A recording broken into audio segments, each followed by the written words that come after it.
कहानी शुरू होती है विल, एक रईस आदमी जो अपनी हॉट बीवी रमोना के साथ अपनी आलीशान हवेली में ऐशो आराम से रह रहा था। उसकी जिंदगी किसी राजा से कम नहीं थी। पैसा, पावर और शोहरत सब कुछ उसके पास था। अपनी सुरक्षा के लिए उसने पुलिस को भी अपनी प्राइवेट सिक्योरिटी बना रखा था। आज पुलिस अफसर जेम्स अपने दो साथियों के साथ सीमुका को लेकर विल के घर जा रहा था। सीमुका सीधा साधा आदमी था, लेकिन रास्ते में जेम्स की साथी मोना ने माहौल को गर्म कर दिया। उसने हंसी मजाक में सीमुका से कुछ ऐसी हरकतें कर डाली कि बेचारे के चेहरे पर पसीने छूटने लगे। वह सोच रहा था, ये जगह कौन सी नई दुनिया है। जैसे ही वे विल के घर पहुंचे, रमोना की नजर सीमुका पर पड़ी। रमोना का अंदाज ऐसा था कि जैसे उसने किसी नए खिलौने को देख लिया हो। उसकी आंखों में एक चमक थी और वह सीमुका पर से नजरें हटा नहीं पा रही थी। रात को घर में ग्रैंड पार्टी चल रही थी। हर कोई अपनी अपनी मस्ती में डूबा हुआ था। ग्लास की खनक, दोस्तों की हंसी और माहौल पूरी तरह से रंगीन हो चुका था। पार्टी में दोस्तों को मस्ती करते देख विल को भी अपनी लव लाइफ का मूड आ गया। उसने रमोना को पास बुलाया और फुसफुसाते हुए कहा, चलो थोड़ा सीक्रेट फन करते हैं। दोनों अंदर गए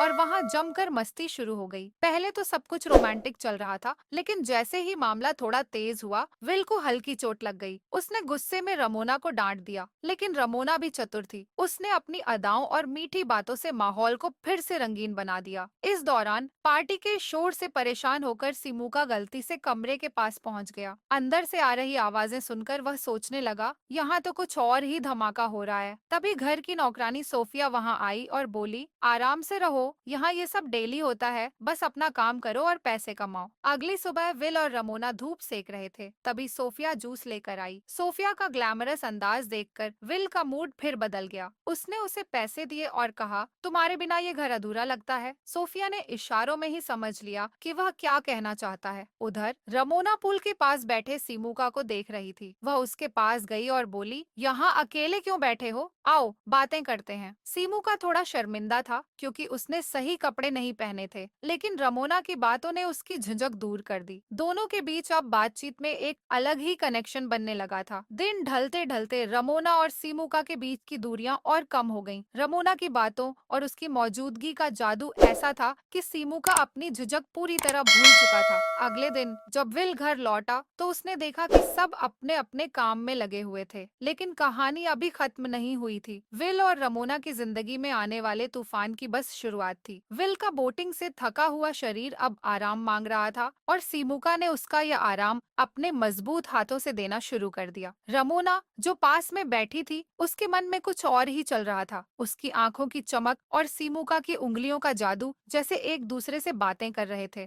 दोनों की नजरें बार बार मिल रही थीं और हर बार ये नजरें जैसे एक नई कहानी लिख रही थीं। शाम को रमोना बाजार गई। जेम्स के साथ बाजार के हर कोने में चहलकदमी करते हुए उसने अपने पति के लिए कपड़े खरीदे। लेकिन असली धमाका तो तब हुआ जब उसने सीमुका के लिए भी एक खास तोहफा खरीदा। यह तोहफा सिर्फ सामान नहीं था, इसमें एक छुपा हुआ संदेश था। अगली सुबह रमोना ने सोफिया के साथ बैठकर कॉफी पीते हुए बातचीत शुरू की, लेकिन उसकी नजरें बार बार सीमुका पर ही टिकी थीं, जो अपनी मेहनत में जुटा था। रमोना ने इशारों में उससे तोहफे के बारे में पूछा। सीमुका ने हल्की मुस्कान के साथ सिर हिलाया, लेकिन उसकी नजरें भी रमोना की बातों का मजा ले रही थीं। रात के सन्नाटे में रमोना एक अजीब सपने में खो गई। उसने देखा कि वह और सीमुका एक तूफानी सफर पर हैं। दोनों के बीच का कनेक्शन इतना गहरा हो गया था कि शब्दों की जरूरत ही नहीं रही। रमोना के दिल की हर धड़कन एक नई चाहत जगा रही थी। लेकिन तभी जैसे किसी ने जादू किया हो, सीमुका का चेहरा बदलकर विल में बदल गया। यह देखकर रमोना की चीख निकल गई और वह पसीने से तरबतर उठ बैठी। सुबह जब वह नीचे आई तो उसने देखा कि विल डाइनिंग टेबल पर सोफिया के साथ कुछ खास गेम खेल रहा था। यह नजारा देखकर रमोना का दिल टूट गया। वह गहरे दुख में झील के किनारे जाकर बैठ गई। उसे मायूस देखकर सीमुका उसके पास आया। उसने रमोना को एक सफेद रुमाल दिया जिस पर रमोना का नाम बेहद खूबसूरती से लिखा हुआ था। यह देखकर रमोना के चेहरे पर एक शरारती मुस्कान फैल गई। उसने धीरे से कहा, तुमने मेरे बारे में इतना सोचा, शायद कोई और ऐसा नहीं कर सकता था। विल का गुस्सा अब सीमा पार कर चुका था। उसने रमोना को अपने पास बुलाया और कहा, तुम मेरी बात मानने से इनकार कैसे कर सकती हो? रमोना ने बेफिक्री से जवाब दिया, क्योंकि मैं तुम्हारी कठपुतली नहीं हूँ। यह सुनकर विल ने गुस्से में उसे कमरे से बाहर धकेल दिया। रात के अंधेरे में विल ने सीमुका को अपने कमरे में बुलाया। वह नशे में था और उसके हाथ में एक बंदूक थी। उसने सीमुका से पूछा, सच सच बता, मेरी गैर मौजूदगी में तूने मेरी बीवी के साथ कुछ किया है? सीमुका समझ गया कि विल सिर्फ उसे फंसाने की कोशिश कर रहा है। उसने अपनी जुबान पर ताला लगा लिया और चुपचाप सिर झुका लिया। लेकिन यह रात यहीं खत्म नहीं हुई। विल ने गुस्से में जाकर रमोना के साथ जबरदस्ती धमाके करने की कोशिश की। रमोना ने होशियारी से खुद को बचाने की कोशिश की, लेकिन विल ने उसे सबक सिखाने की ठान ली। इस धमाकेदार रात के बाद रमोना और सीमुका की कहानी ने एक ऐसा मोड़ ले लिया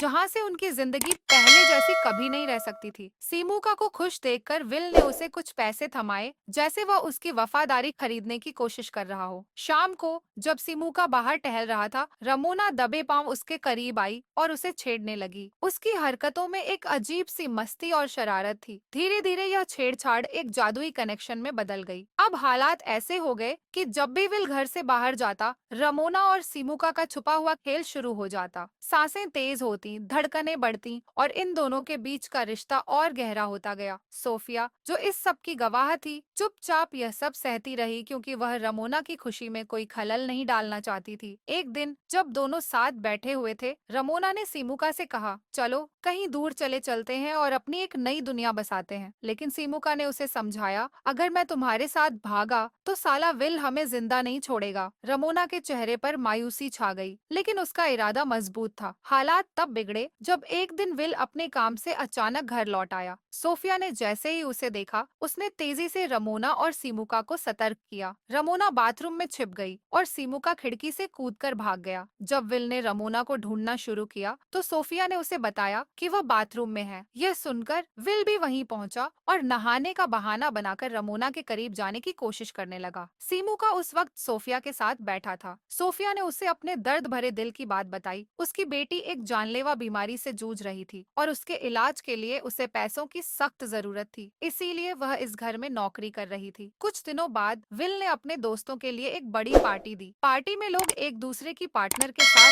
खास खेल खेल रहे थे। यह देखकर विल ने जेम्स से कहा, आज तो तू रमोना की गुफा में जाकर धमाके कर ही ले। यह सुनकर रमोना का गुस्सा 7वें आसमान पर पहुंच गया। उसने सबके सामने विल को जोरदार थप्पड़ जड़ दिया। इस थप्पड़ ने विल को बौखला दिया। उसने रमोना को सबक सिखाने के लिए पीटना शुरू कर दिया। रमोना को बचाने के लिए सीमुका दौड़कर आया और साले विल को जमकर धो दिया। लेकिन बात यहीं खत्म नहीं हुई। विल ने जेम्स और अपने साथियों को बुलाया और कहा, इसे सबक सिखाओ। जेम्स ने सीमुका पर हमला किया, लेकिन सीमुका ने बड़ी चालाकी से खुद को बचा लिया। इस घटना के बाद विल ने किसी पर भरोसा करना छोड़ दिया। उसने सोफिया को भी काम से निकाल दिया। लेकिन जाने से पहले सोफिया ने सीमुका को एक पार्सल दिया जिसमें पैसे और एक चाबी थी। वह चाबी उसके घर की थी। रात के अंधेरे में सीमुका ने एक चाकू उठाया और विल को खत्म करने की योजना बनाई। उस वक्त विल रमोना के साथ बिस्तर पर था, लेकिन सीमुका के कदमों की आहट सुनकर वह सतर्क हो गया। उसने सीमुका पर हमला किया। इससे पहले कि विल उसे मारता, रमोना ने चाकू उठाकर विल पर कई वार किए और उसे हमेशा के लिए खत्म कर दिया। अब खेल बदल चुका था। दोनों ने विल की लाश को चादर में लपेटा, घर के सारे पैसे इकट्ठा किए और बोट में बैठकर वहां से निकल गए। नदी में लाश फेंकने के बाद अगली सुबह जैसे ही वे किनारे पर पहुंचे, पुलिस अफसर जेम्स उनका इंतजार कर रहा था।